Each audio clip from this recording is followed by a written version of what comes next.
एक बार फिर से आप सभी का स्वागत है मेरे प्यारे दोस्तों आपके अपने यूट्यूब चैनल पर। मेरे प्यारे दोस्त, अगर आप एमए फर्स्ट ईयर में हैं और आपने समाजशास्त्र ले रखा है तो इस वीडियो को पूरा देखिएगा, क्योंकि वीडियो में जो है काफ़ी ज़्यादा मज़ा आने वाला है और वीडियो आपके लिए काफ़ी ज़्यादा इंपॉर्टेंट भी होने वाला है। ठीक है, इंपॉर्टेंट इसलिए होने वाला है क्योंकि हम बात करने वाले हैं समाजशास्त्र के पेपर नंबर 1 के बारे में, जिसका नाम है सामाजिक विचारों का इतिहास। ठीक है, उसमें हमने जो है सिलेबस के ऊपर चर्चा कर ली थी, एक क्लास आपकी हो भी गई थी।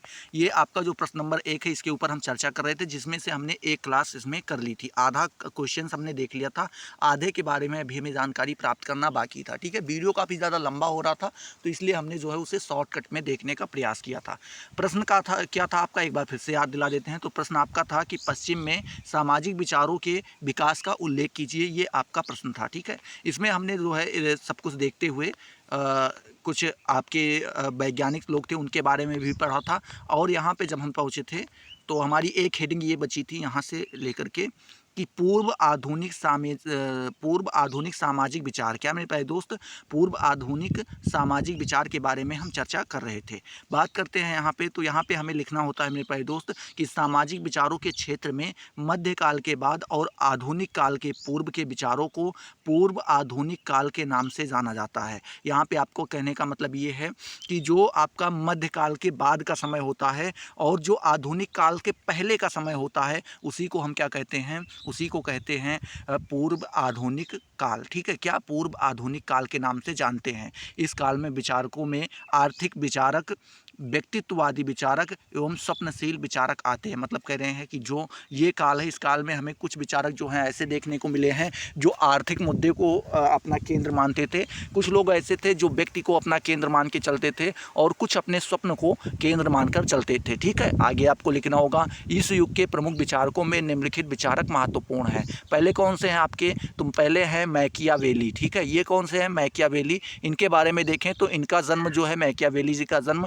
1469 ईस्वी में हुआ था और 1527 ईस्वी में इनकी मृत्यु हो गई थी। ठीक है, बात करें इटली के फ्लोरेंस नामक स्थान का निवासी था। मैकबेलिया को राजनीतिक क्षेत्र में चाणक्य कहा जा सकता है। ठीक है, उसका जो राजनीतिक क्षेत्र में जिस प्रकार से पकड़ थी उसको देखते हुए हम कह सकते हैं उसको, मैकबेलिया को चाणक्य की उपाधि दे सकते हैं। मैकबेलिया की प्रधान विचार, क्या मेरे पास दोस्त, मैकबेलिया के प्रधान विचार नेतृत्व और सरकार से संबंधित है। किससे हैं, नेतृत्व से और सरकार से संबंधित है। उसकी प्रमुख रचनाओं में, क्या मेरे पास दोस्त, उसकी जो प्रमुख रचनाओं हैं उसमें पहली जो है कौन सी आपकी, द प्रिंस। कौन सी मेरे प्यारे दोस्त, तो पहली आपकी आ जाती है द प्रिंस, दूसरी आपकी आ जाती है डिस्कोर्सेस ऑफ लिवी, महत्वपूर्ण है। ठीक है, ये दो ग्रंथ उसके महत्वपूर्ण थे। इन ग्रंथों का अध्ययन करने से ज्ञात होता है कि उसके विचार सामाजिक से अधिक राजनीतिक हैं। ठीक है, इससे हमें ये पता होता है, जब इसका आप अध्ययन करेंगे तो आपको ये मोटा अंदाजा हो जाएगा कि उसका जो विचार है वो सामाजिक के तरफ कम, राजनीतिक के तरफ ज़्यादा झुकाव दिखाता है। ठीक है, बात करें मैकियावेली के चिंतन की प्रमुख विशेषताओं को निम्नलिखित भागों में विभाजित किया जा सकता है। उसके जो चिंतन की जो प्रमुख विशेषताएं थी उनको हम कुछ भागों में बांट सकते हैं, जैसे 4 भाग यहाँ पे बताए गए हैं। पहला तो वो ऐतिहासिकता पे ध्यान देता था, दूसरा वो वैज्ञानिकता पे ध्यान देता था, अवलोकन पे तीसरा और यथार्थवादिता पे ये चौथा ध्यान देता था। ठीक है, आगे बात करें, मैकबेलिया ने अपने विचारों का प्रतिपादन निम्नलिखित 4 समस्याओं के संदर्भ में किया था। कितने समस्याओं के, तो 4 समस्याओं के संदर्भ में किया था। वो समस्याएं कौन कौन सी हैं, इटली का राष्ट्र निर्माण करना, ये पहली समस्या थी। दूसरी समस्या थी इटली के नगरों की संपन्नता और उसकी समृद्धि में वृद्धि करना। तीसरी यहाँ पे जो इसकी विशेषता थी मेरे प्यारे दोस्त, तीसरी जो इसकी समस्या थी वो थी बौद्धिकवादी ज्ञान का नवजागरण करना। और जो इसकी चौथी समस्या थी वो ये थी अंधविश्वास तथा धार्मिक पाखंडों को समाप्त करना। ये इसकी 4 समस्याएं थी। ठीक है, आगे बात करें, मैकियावेली के प्रमुख विचारों को निम्न भागों में विभाजित किया जा सकता है। उसके विचारों को भी बांटें तो हम कुछ भागों में बांट सकते हैं। जैसे पहला उसका विचार ये था मानव स्वभाव। ठीक है, क्या था, ह्यूमन नेचर के बारे में इसका पहला विचार था। इसमें हम कह सकते हैं कि मैकियावेली का विचार है कि मानव स्वभाव प्रकृति से ही क्रूर और स्वार्थी है। मतलब कह रहे हैं कि जो मानव का विचार है वो किससे, प्रकृति से ही क्रूर और स्वार्थी भी है। यह दुर्बलताओं और मूर्खताओं का केंद्र है। किसका है मेरे प्यारे दोस्त, दुर्बलताओं मतलब कमजोरी और मूर्खताओं मतलब मूर्ख जो बेवकूफ़ियत लोग करते हैं उसका क्या है, केंद्र है। इसीलिए मैकियावेली ने मनुष्य के स्वभाव का दमन और उसमें सुधार की सलाह दी है। ठीक है, वो बताता है वहाँ पे दमन के बारे में, जो मनुष्य का स्वभाव उसके दमन के बारे में और उसके स्वभाव सुधार के बारे में भी वहाँ पे वो जानकारी देता है। उसके अनुसार क्या मेरे प्यारे दोस्त, उनके अनुसार भय एक ऐसा तत्व है जो मानव स्वभाव को अच्छे से अच्छा बना सकता है। इसीलिए उसने कहा है कि राजा को कठोर शासक होना चाहिए। मतलब उसका मानना ये है कि अगर किसी आदमी को किसी चीज़ का भय हो तो उसका स्वभाव कैसा भी हो, अच्छे से अच्छा स्वभाव उसका बन सकता है। ठीक है, तो इसीलिए वो कहता है कि जो राजा होते हैं उनको क्या होना चाहिए, कठोर शासक के रूप में आना चाहिए, जिससे सभी को क्या हो मेरे प्यारे दोस्त, सभी का स्वभाव अच्छा हो सके। दूसरा जो इसका विचार था वो था नैतिकता। ठीक है, क्या थी मेरे प्यारे दोस्त, मोरलिटी। इसमें देखें तो नैतिकता के बारे में भी मैकियावेली ने अपना विचार व्यक्त किए हैं। उन्होंने बताया है, उसने नैतिकता के दो मापदंड बताए हैं। कितने मेरे प्यारे दोस्त, दो मापदंड बताए हैं। पहला मापदंड उन्होंने बताया है कि एक राजा के लिए और दूसरा प्रजा के लिए। ठीक है, पहला मापदंड उन्होंने राजा के लिए बताया है और दूसरा प्रजा के लिए। देखते हैं, राज्य के सफल, क्या मेरे प्यारे दोस्त, राज्य के सफल संचालन के लिए मैकियावेली राजा के प्रत्येक कार्य को नैतिकता मानता है। ठीक है, क्या मानता है मेरे प्यारे दोस्त, जो मैकियावेली है ये क्या करता है, राजा के प्रत्येक कार्य को क्या मानता है, नैतिक मानता है। ठीक है, क्यों मानता है, क्योंकि वो राज्य के सफल संचालन के लिए वो क्या करता है, कार्य करता है। वह कहता है कि राजनीति में किसी प्रकार की हत्या वर्जित नहीं है। मतलब कह रहे हैं कि जो राजनीति होती है उसमें किसी भी प्रकार की हत्या वर्जित नहीं है, कोई भी हत्या करवाई जा सकती है। उसके अनुसार प्रजा की सबसे बड़ी नैतिकता राज्य की आज्ञा के पालन में है। मतलब कह रहे हैं कि उसके अनुसार जो प्रजा की सबसे बड़ी नैतिकता वो है कि राजा की जो आज्ञा हो उसका पालन करे, वो प्रजा की सबसे बड़ी नैतिकता होती है। ठीक है, वहाँ पे तीसरा उसका जो विचार रहा है मेरे प्यारे दोस्त, वो रहा है सरकार के ऊपर, गवर्नमेंट के ऊपर उसका विचार रहा है। वह कठोर शासन का अनुयायी था। मतलब कह रहा है कि वो ऐसे शासन को मानता था जो कठोर हों। ठीक है, ना कि नर्म शासन को वो मानता था। आगे आपको लिखना है, उसका विचार था कि सरकार को कठोर होना चाहिए। वह दो प्रकार की सरकार मानता है, निरंकुश एक तंत्र और दूसरा प्रजातंत्र। मतलब कह रहे हैं निरंकुश एक तंत्र सरकार और दूसरा प्रजातंत्र, दो ही के बारे में वो वहाँ पे चर्चा करता है। दूसरा यहाँ पे हम देखते हैं तो दूसरी हेडिंग आपकी आ जाती है सामाजिक समझौता सिद्धांत के विचारक। ठीक है, सामाजिक समझौता सिद्धांत के विचारक। इसमें देखें तो सामाजिक समझौता सिद्धांत के विचारकों में सामाजिक कारकों को राज्य की उत्पत्ति के लिए उत्तरदायी माना है। क्या माना है मेरे प्यारे दोस्त, जो ये सामाजिक कारक हैं उनको जो है राज्य की उत्पत्ति के लिए क्या माना है, उत्तरदायी माना है। इस सिद्धांत के अनुसार प्रारंभिक अवस्थाओं में मानव प्रकृति के अधिक निकट था। मतलब कह रहे हैं कि जो ये सिद्धांत है इसके अनुसार अगर हम देखें तो जो शुरुआत का समय था, प्रारंभिक का समय था, उस अवस्था में जो है मानव प्रकृति के सबसे नज़दीक था, सबसे निकट था। उसे प्रत्येक कार्य के लिए प्रकृति पर आश्रित रहना पड़ता था। मतलब कह रहे हैं उसको कोई भी कार्य करना हो तो उसके लिए वो प्रकृति की तरफ देखता था, उसी के आश्रय रुका रहता था। कालांतर में वह प्रकृति पर अपनी इस आश्रितता से ऊब गया। प्रकृति की इस आश्रितता से छुटकारा पाने के लिए मनुष्य पारस्परिक समझौतों की ओर अग्रसर होने लगा। मतलब कह रहे हैं कि जब वो धीरे धीरे जैसे जैसे समय बीतता गया उसने देखा कि जो हमारी आश्रितता है, जो हम प्रकृति के ऊपर आश्रित रहते हैं, इससे उसके अंदर उबन पैदा हो गई। और जब ये उबन पैदा हो गई तो धीरे धीरे वो अपने आप को स्वतंत्र समझने लगा और अपनी व्यवस्थाएं खुद करने लगा। जैसे आप देख सकते हैं पहले के समय में जो पानी के लिए होता था, कोई भी खेती करनी होती थी तो ऊपर वाले के आश्रय लोग बैठते थे। ठीक है, लेकिन अब देखो मोटर लग गए हैं, इंजन लग गए हैं, ये सारी चीज़ें व्यवस्थाएं हो गई हैं, तो अब उनको इन सारी चीज़ों की आवश्यकता नहीं पड़ती है। इसी समझौते के परिणाम स्वरूप राज्य नामक नैतिक संस्था का जन्म और विकास हुआ। इससे प्राकृतिक अधिकारों, क्या मेरे प्यारे दोस्त, इससे जो है प्राकृतिक अधिकारों के स्थान पर नागरिक अधिकारों और कर्तव्यों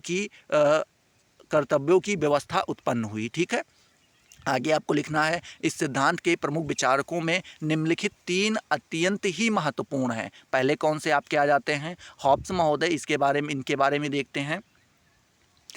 तो यहाँ पे आप कह सकते हैं कि थॉमस हॉब्स महोदय का जन्म 1588 ईस्वी में हुआ था और इनकी मृत्यु 1679 ईस्वी में हुई थी। ठीक है, इनका जन्म इंग्लैंड में हुआ था। बात करें, हॉब्स ने अपने सिद्धांत का प्रतिपादन करते हुए प्राकृतिक अवस्था का वर्णन किया है। उसके अनुसार प्रकृति अवस्था बर्बरता, अन्याय, असुरता और संघर्ष से पूर्ण थी। ठीक है, मतलब वो कहता है कि जो प्राकृतिक अवस्था थी वो पहले कौन सी थी? बर्बरता थी, अन्याय से पूर्ण थी, असुरक्षा पाई जाती थी और बहुत सारे संघर्ष झेलने पड़ते थे। बात करें, ऐसी अवस्था में सामाजिक, सांस्कृतिक और आर्थिक संगठनों का विकास असंभव था। मतलब उस समय ऐसा था कि जिस समय पे हम सामाजिक, सांस्कृतिक और आर्थिक संगठनों का विकास नहीं कर सकते थे, ऐसी अवस्था को समाप्त करने के लिए व्यक्तियों ने परस्पर समझौता किया और राज्य नामक संस्था को जन्म दिया। ठीक है, उसने राज्य को निरंकुश प्रभुसत्ता प्रदान की। वह निरंकुश शासन में विश्वास करता था। वो कौन से शासन में? निरंकुश, मतलब जिसके ऊपर कोई अंकुश ना लगाया जा सके। राजा ऐसा होना चाहिए जिसके ऊपर कोई अंकुश ना लगाया जा सके, जो उसका मन में आए वो करे। वो इस प्रकार के शासन में विश्वास रखता था। दूसरे आप क्या जोते हैं? जॉन लॉक महोदय। कौन आ जाते हैं मेरे भाई दोस्त? जॉन लॉक महोदय। इनका जन्म जो है 1632 ईस्वी में हुआ था, मृत्यु 1704 ईस्वी में हुई। ये अंग्रेज विचारक थे। ठीक है, बात करें, उसने अपने विचार का प्रतिपादन टेट्रीज ऑन सिविल गवर्नमेंट, क्या मेरे प्यारे दोस्त? टेट्रीज ऑफ ऑन सिविल गवर्नमेंट्स के ऊपर मतलब एक नामक पुस्तक लिखी थी उसने। ठीक है, ये एक उसकी पुस्तक थी। लॉक भी अपने विचारों का प्रारंभ प्राकृतिक अवस्था से करता है। वो भी अपनी जो उसके विचार हैं उसका भी आरंभ जो है प्राकृतिक अवस्थाओं से ही होता है, किंतु हॉब्स की भांति वह प्राकृतिक अवस्थाओं से बर्बरतापूर्ण नहीं मानता है। मतलब कह रहे हैं कि जिस प्रकार से हॉब्स महोदय थे, उन्होंने जो है प्रकृति को क्या एक बर्बरतापूर्ण माना था, उस प्रकार से ये आपके लॉक महोदय नहीं मानते हैं। उनके अनुसार प्राकृतिक अवस्था का मानव शांति प्रिय तथा नियम शासित था। मतलब कह रहे हैं कि उनके अनुसार देखें तो जो प्राकृतिक अवस्था का एक मानव शांति प्रिय तथा नियम शासित था। मतलब कह रहे हैं कि कुछ ऐसा माहौल था जहाँ पे शांति हुआ करती थी और कुछ नियम वगैरह लागू थे। इसीलिए तत्कालीन जीवन में पारस्परिक सहयोग और सुरक्षा की व्यवस्था थी। मतलब कह रहे हैं इसीलिए देखें तो जो उस समय का जीवन था उसमें जो है पारस्परिक सहयोग देखने को मिलता था और सुरक्षा की व्यवस्था भी हमें मिलती थी। इतना होते हुए भी अनेक असुविधाएँ थीं और इन असुविधाओं के कारण शांत प्रिय और अन्याय संगत जीवन व्यतीत करना उसके लिए असंभव हो गया। जिन प्राकृतिक असुविधाओं के कारण व्यक्ति के लिए न्याय संगत जीवन व्यतीत करना कठिन हो गया, उनमें कुछ निम्न है। ठीक है, कौन कौन सी ऐसी अवस्थाएं थीं, कौन कौन सी ऐसी असुविधाएं थीं जिनके कारण से क्या हुआ, व्यक्ति को न्याय संगत जीवन व्यतीत करने में कठिनाई का सामना करना पड़े। यहाँ पे 3 चीज़ें बताई गई हैं। पहला, उचित अनुचित के मापदंड का सर्वमान्य अवस्था का अभाव। उस समय पे हम उचित और अनुचित मापदंड के बारे में नहीं जानते थे। दूसरा, निष्पक्ष न्याय प्रदान करने वाले व्यक्ति का अभाव। उस समय कोई निष्पक्ष नहीं न्याय प्रदान करता था, जो बली होता था उसी के तरफ सारे हक होते थे।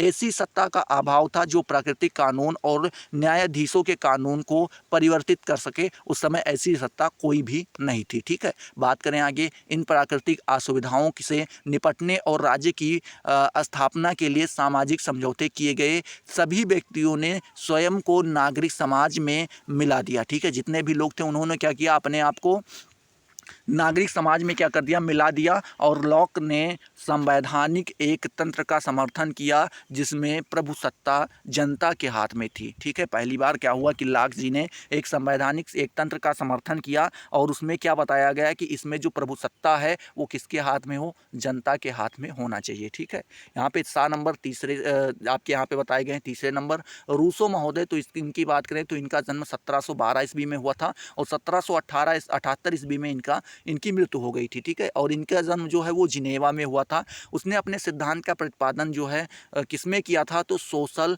कॉन्ट्रैक्ट नामक एक पुस्तक में किया था। रूसो के अनुसार प्राकृतिक अवस्था में मानव जीवन अत्यंत ही सुखी, स्वतंत्र और स्वर्गिक था। मतलब कह रहे हैं कि जो अगर देखें तो जो आपके रूसो महोदय हैं ये बताते हैं कि जो प्राकृतिक अवस्था थी उसमें मानव जीवन क्या था, काफ़ी ज़्यादा सुखी रहता था, स्वतंत्र रहता था और एक स्वर्गिक मतलब स्वर्ग की तरह लोग अपना जीवन वहाँ पे बिताते थे। जैसे जैसे जनसंख्या में वृद्धि हुई और सभ्यता का विकास हुआ, मानव जीवन कृत्रिम होता गया। मतलब कह रहे हैं जैसे जैसे क्या हुआ, जनसंख्या में वृद्धि होती गई, वैसे वैसे मनुष्य क्या हुआ, एक कृत्रिम बनता गया, मतलब वो खुद से कई चीज़ों को तैयार करने लगा, स्वार्थपरता बढ़ने लगी, अपने पराये का भेद प्रारंभ हुआ, परिणाम स्वरूप समाज में संघर्ष और अशांति का जन्म हुआ। इस कष्टमय जीवन से बचने के लिए और नागरिक शासन की स्थापना के लिए समझौता किया गया, जनता की सामान्य इच्छा को सर्वोच्च महत्व प्रदान किया गया और सामान्य इच्छाओं को ही सर्वोच्च शासक सत्ता का कहा गया। मतलब कुल मिला के यही कहते हैं ये भी कि जो है धीरे धीरे करके क्या हुआ कि जब लोग की जनसंख्या बढ़ती गई तो यहाँ पे कुछ लोग नई नई चीज़ों को खुद से बनाना स्टार्ट कर दिए और उसमें जो है क्या मेरे प्यारे दोस्त एक तरफ का झुकाव दिखाई पड़ने लगा, जो बनाता वही लाभ उठाता, दूसरों के ऊपर ईर्ष्या द्वेष की भावना उत्पन्न होने लगी। इससे जो है समाज में संघर्ष हुआ और यही कारण है कि धीरे धीरे करके समझौता करके एक सरकार बनाई गई जो क्या करती थी, सर्वोच्च शासक का काम करती थी। ठीक है, चलिए आगे देखते हैं। आपके अगले तीसरे आ जाते हैं मॉन्टेस्क्यू महोदय, जो हैं आपके मॉन्टेस्क्यू महोदय। एक मिनट, थोड़ा सा और इधर कर लें। आपके कौन आ जाते हैं, मॉन्टेस्क्यू महोदय आ जाते हैं। मॉन्टेस्क्यू महोदय का जन्म 1689 ईस्वी में हुआ था, 1755 ईस्वी में इनकी मृत्यु हो गई थी। ये फ्रांस के एक विचारक थे। इसने सामाजिक और राजनीतिक प्रतिघटनाओं का विश्लेषण किया है और विश्लेषण के आधार पर निष्कर्ष निकाला है कि मनुष्य स्वभावतः ऐसी प्रवृत्ति रखता है जिससे वह सहयोगी और संगठित जीवन व्यतीत करे। उसने इस बात को स्वीकार किया है कि प्राकृतिक अवस्था का मानव संघर्षशील था। उसका विचार है कि सहयोग और संगठन ही वह आधार हैं जिनकी सहायता से मानव संघों, क्या मेरे प्यारे दोस्त, मानव संघों का निर्माण कर सका है। उसने सहयोग और संगठन के आधार को निम्नलिखित 4 भागों में विभाजित किया। कौन कौन सी भाग हैं, तो पहला उसके है शांति की इच्छा, दूसरा भूख, तीसरा लैंगिक आकर्षण और चौथा साथ रहने की आवश्यकता। ठीक है, ये यहाँ पे 4 बातें उन्होंने बताई है। चौथे नंबर पे आपके आ जाते हैं मेरे प्यारे दोस्त, कौन आ जाते हैं, तो ड्यूबिक ह्यूम। कौन मेरे प्यारे दोस्त, ड्यूबिक कह रहे थे, डेविड ह्यूम। इनके बारे में देखें तो इनका जन्म 1711 ईस्वी में हुआ था और इनकी मृत्यु 1776 ईस्वी में हुई थी। इन्होंने सामाजिक समझौते का कड़ा विरोध किया था। ठीक है, उसने इस बात को अस्वीकार कर दिया था कि समाज की उत्पत्ति सामाजिक समझौता के कारण हुई है। उसने लिखा कि सामाजिकता की मूल प्रवृत्ति समाज की उत्पत्ति का मूल कारण है। उसने लिखा कि प्रारंभिक अवस्था में भी मनुष्य में यौन अर्थात सेक्स की प्रवृत्ति थी। ठीक है, मतलब स्टार्टिंग से ही उसके अंदर जो ये आपकी सेक्स वाली प्रवृत्ति है वो स्टार्टिंग से ही पाई जाती थी। इस प्रवृत्ति के कारण ही परिवार नामक संस्था का जन्म हुआ। परिवार समाज की सबसे छोटी इकाई और मौलिक इकाई है। यौन प्रवृत्ति के साथ साथ मनुष्य में सहानुभूति और स्वार्थ की प्रवृत्ति भी पाई जाती है। इस प्रवृत्ति के परिणाम स्वरूप सामाजिक संगठन का जन्म और विकास हुआ। क्या मेरे प्यारे दोस्त, इन्हीं प्रवृत्तियों के परिणाम स्वरूप राज्य नामक संस्था का जन्म हुआ। ह्यूम के अनुसार राज्य का जन्म सामाजिक समझौते के कारण ना होकर मानवीय प्रवृत्ति और उसकी अनिवार्य आवश्यकता, क्या मेरे प्यारे दोस्त, अनिवार्य आवश्यकताओं के कारण हुआ है। ठीक है, 5वें नंबर पे आपके आ जाते हैं एडम स्मिथ महोदय। इन्होंने बताया है, पहले तो जान लेते हैं, इनका जन्म जो है 1723 ईस्वी में हुआ था और इनकी मृत्यु 1790 ईस्वी में हुई थी। प्रमुख रूप से अर्थशास्त्री थे। कौन, आपके एडम स्मिथ जी। इनकी अमर कृति कौन सी है, वेल्थ ऑफ नेशन, ये इनकी अमर कृति है। ठीक है, बात करें इसीलिए उसके सामाजिक विचारों को आर्थिक विचार से पृथक करना अत्यंत ही कठिन है। ठीक है, वह आर्थिक संस्थाओं को सामाजिक कल्याण और व्यक्तिगत सुख के लिए आवश्यक मानता है। यह कहता है कि आर्थिक उन्नति ही समाज का कल्याण होगा और जीवन के सुख में वृद्धि होगी। ठीक है, आर्थिक उन्नति के लिए उसने अहस्ताक्षेप के सिद्धांत का प्रतिपादन किया है। उसके अनुसार श्रम विभाजन आर्थिक प्रगति का आधार है। एडम स्मिथ ने श्रम विभाजन से होने वाले लाभों को निम्न भागों में बांटा है। कौन कौन से लाभ हैं, तो पहला लाभ आपको यहाँ पे देखने को मिलेगा उत्पादन में वृद्धि, दूसरा कुशलता में वृद्धि, तीसरा जो है समय की बचत और चौथा आविष्कार तथा सुधारों में प्रगति। ठीक है, उसने श्रम विभाजन होने वाली हानियों को 2 भागों में बांटा है। जो श्रम को बांट देता उससे जो हानियाँ होती वो कौन कौन सी है, मानसिक निराशा। ठीक है, क्या मानसिक निराशा में वृद्धि, मतलब मानसिक जो रूप से आदमी निराश हो जाता है। श्रम की गतिशीलता में बाधा। ठीक है, ये आपके यहाँ पे दो भागे बांटे गए हैं। बात करें यहाँ पे छठे नंबर पे आपके आ जाते हैं इमैनुअल कांट। कौन? इमैनुअल कांट महोदय। तो कांट महोदय का जन्म 1724 से ईस्वी में हुआ था और इनकी मृत्यु 1804 ईस्वी में हुई थी। ये जर्मनी के एक प्रसिद्ध दार्शनिक थे। ठीक है, दार्शनिक होते हुए भी ये उसने समाज के विषय में चिंतन किया। उसने प्रकृति अवस्था के मानव स्वभाव की विवेचना करते हुए उसने सामाजिक तथा असामाजिक दोनों ही बताया है।